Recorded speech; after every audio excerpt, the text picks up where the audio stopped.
kami dari kelompok 3 dari kelas 11 MIPA 1 akan membuat video presentasi karya tulis ilmiah dengan mapel Bahasa Indonesia Guru Pembimbing Pak Andi Santoso SPD. Sebelumnya perkenalkan, nama saya Fulsiana Yustia dan rekan saya Amelia Ramisa, Rio Saputra, Widianti Anggraini, dan saya Nazia Lidiana. dan selamat menyaksikan video dari kami.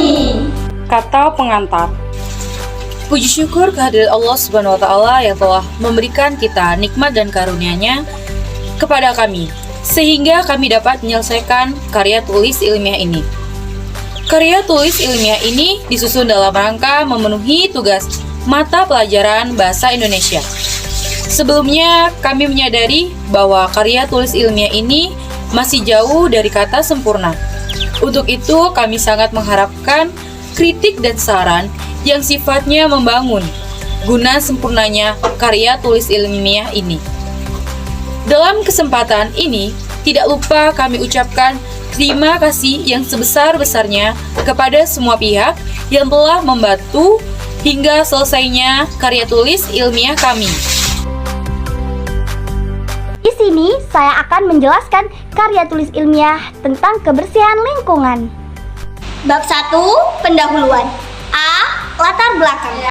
Kebersihan lingkungan merupakan keadaan bebas dari kotoran, termasuk di dalamnya debu, sampah, dan bau. Di Indonesia, masalah kebersihan lingkungan selalu menjadi perdebatan dan masalah yang berkembang.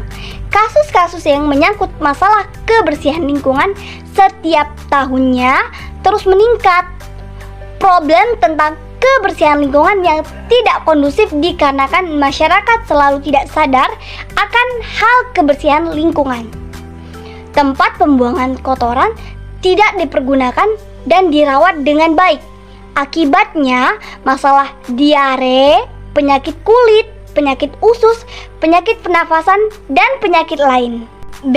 Perumusan masalah. Berdasarkan latar belakang yang telah dikemukakan penulis, merumuskan beberapa masalah yang akan dibahas dalam karya tulis ilmiah, yaitu bagaimana kepedulian masyarakat terhadap kebersihan lingkungan, bagaimana cara menjaga kebersihan lingkungan di sekitar kita, dan C.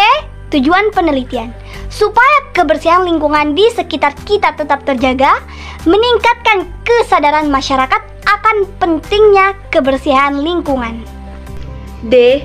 Metode dan teknik penelitian.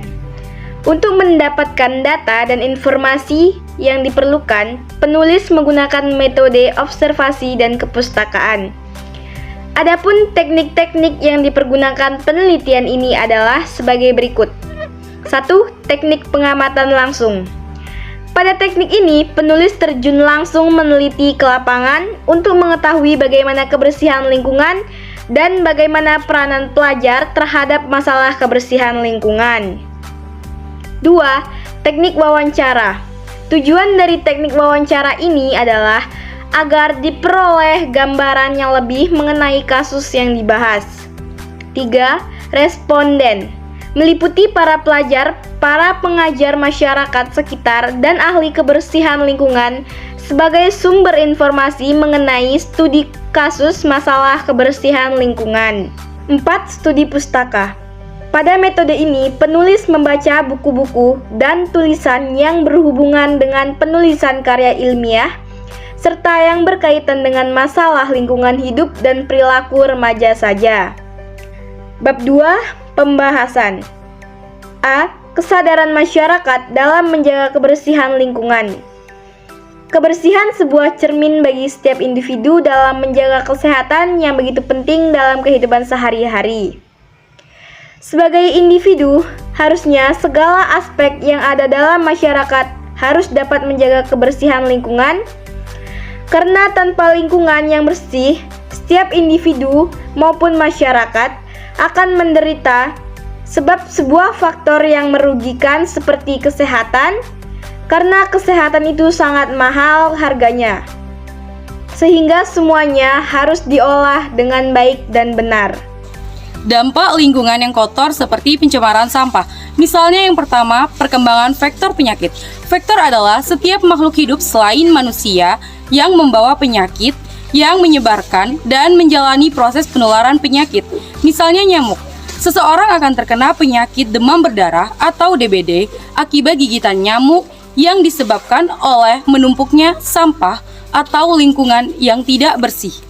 Yang kedua, pencemaran udara. Pencemaran udara merupakan salah satu kerusakan lingkungan berupa penurunan kualitas udara karena masuknya unsur-unsur berbahaya ke dalam udara atau atmosfer bumi.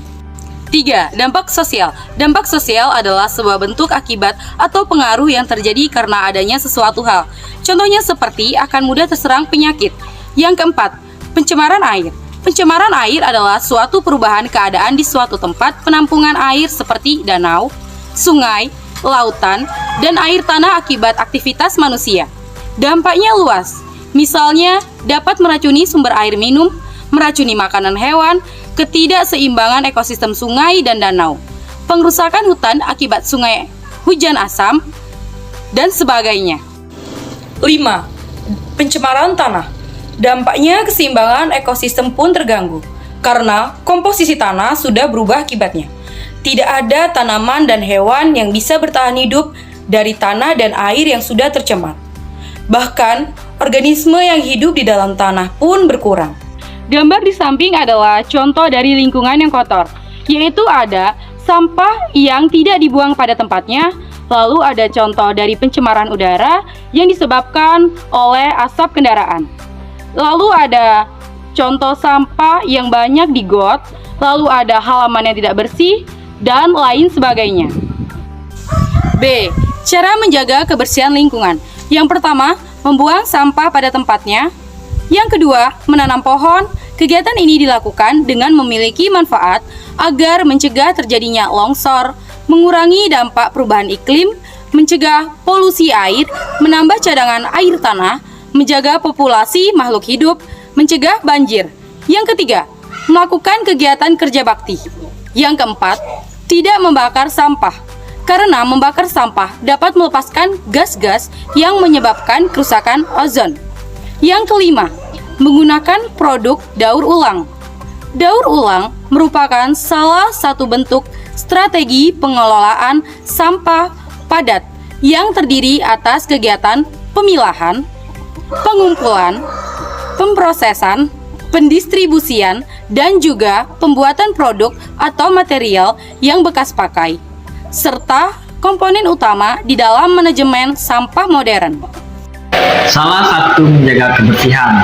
Baik, gambar di samping adalah contoh salah satu menjaga kebersihan. 1. Lihat, 2. Pungut, 3. Bawa, 4. Buang. Itu adalah contoh salah satu menjaga kebersihan. Lanjut, ciri-ciri lingkungan sehat. Gambar di samping adalah ciri-ciri lingkungan sehat, seperti sumber air bersih, udara bersih dan segar, halaman bersih dan segar, banyak tumbuhan hijau, dan tidak ada sampah berserakan.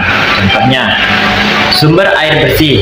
Sumber air bersih yaitu berasal dari sumur, sungai, atau mata air yang belum tercemar. Lanjut, udara bersih dan segar, yaitu yang tidak berbau, tidak berwarna, dan tidak menyebabkan gangguan pernapasan ketika dihirup. Lanjut, halaman bersih. Halaman bersih memiliki tanaman. Bersih dari sampah, tidak memiliki genangan air, terdapat saluran air yang bersih dan lancar. Lanjut, banyak tumbuhan hijau. Banyak tumbuhan hijau menghasilkan oksigen dunia dan penting dalam rantai makanan. Lanjut, tidak ada sampah berserakan, yaitu lingkungan sehat dan bersih dari sampah. C. Manfaat menjaga kebersihan lingkungan. 1. Terhindar dari penyakit akibat lingkungan yang tidak sehat. 2. Lingkungan menjadi lebih sejuk. 3. Bebas dari polusi udara. 4. Air menjadi lebih bersih dan aman untuk diminum. 5. Lebih tenang dalam menjalankan aktivitas sehari-hari. Berikut adalah contoh gambar lingkungan yang bersih. Lingkungan bersih ini dapat diartikan sebagai kondisi dari kawasan bersih sehingga daerah tersebut terbebas dari berbagai penyakit dan nyaman untuk dihuni. Agar lingkungan di sekitar tempat tinggal bersih, maka perlu usaha bersama dalam mewujudkannya. Lingkungan yang bersih merupakan suatu keadaan di mana lingkungan sekitar kita bersih, tidak hanya dari sampah dan juga kotoran, namun juga bersih dari segala macam coretan-coretan di dinding. Lingkungan bersih sendiri merupakan salah satu keadaan yang sangat dibanggakan oleh setiap orang. Bab 3. Penutup. A. Kesimpulan. Dari hal tersebut, kita dapat mengambil kesimpulan bahwa masyarakat masih belum peduli terhadap kebersihan lingkungan sekitarnya. Kebanyakan dari mereka berpikir secara parsial dan hanya ingin menguntungkan diri sendiri, seperti masalah pembuangan sampah yang tidak pada tempatnya, pembuangan limbah pabrik, polusi udara, pencemaran air, dan lain-lain sebagainya. Kasus-kasus yang menyangkut masalah kebersihan setiap tahunnya selalu meningkat dan mengakibatkan keadaan yang merugikan beberapa kota. Contohnya, banjir saat hujan deras. Dari hal itu, kita harus menjaga kebersihan itu penting. Marilah kita semua menjaga kebersihan secara bersama-sama agar menjadi lingkungan yang bersih dan sehat.